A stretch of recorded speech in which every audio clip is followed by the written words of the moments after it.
In today's devotion, I want to talk to you just a little bit about the unbelievers, the loss that we encounter each and every day, whether it's our job in our neighborhoods, just as we're out and about, and what God's Word would have to say, and a little bit of challenge, a little bit of perspective. So I want to read for you this morning. We'll be in 2 Corinthians chapter 4, and I'm going to read to you verses 3 and 4, and then we'll do just a little devotion this morning.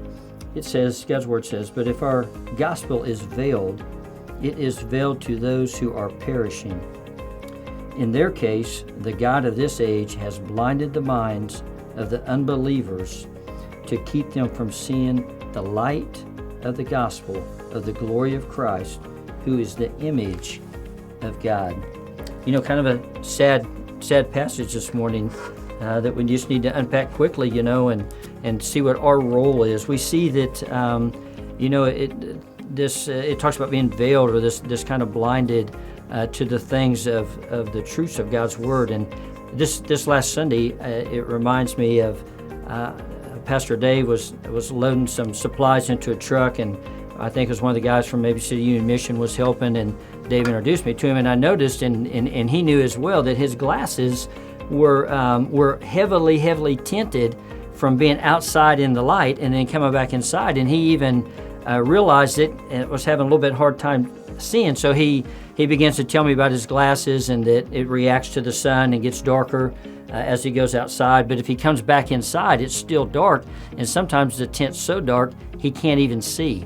And as we look through this passage this morning, it reminds me of these unbelievers we're talking about. That it's like that. It's like when they're exposed to the light, the gospel, to our God, to the truths of Jesus Christ, it's like the tent gets darker and they're blinded to these truths.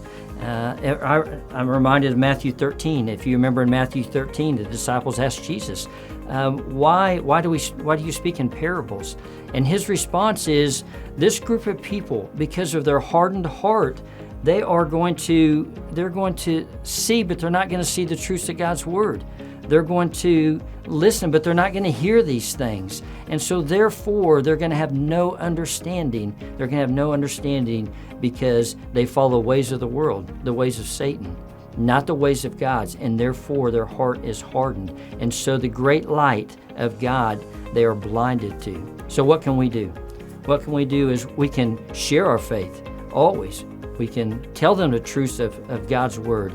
But more importantly than that too, it's us living it out. It's us living it out at work. It's living it out in our neighborhoods, at our sporting events, and everywhere we go, that they can see these truths of God's Word played out in our hearts. And 1 Peter talks about this group of believers that's just being persecuted. And it says, even by, I think it's like maybe 2:11 or something, 10 and 11, it says, it just maybe by the way they live out their faith, maybe some of these people, it's even persecuting them. Maybe they would even know Christ because of their great witness. That's our prayer too, that God puts these people in our life and He expects us to be a witness in front of them.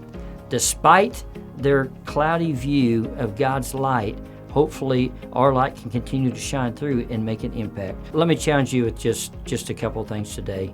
Number one, would you list 3 people that you would pray for each and every day that don't know Christ? Pray that their heart would be softened to hear the truths of God's Word. Secondly, I pray that you will be a person that will say yes. I know God gives you opportunities each and every week. It's just a question of, will you say yes to sharing your faith, to listening, to telling them the truths of God's Word. Be a yes person in these coming weeks.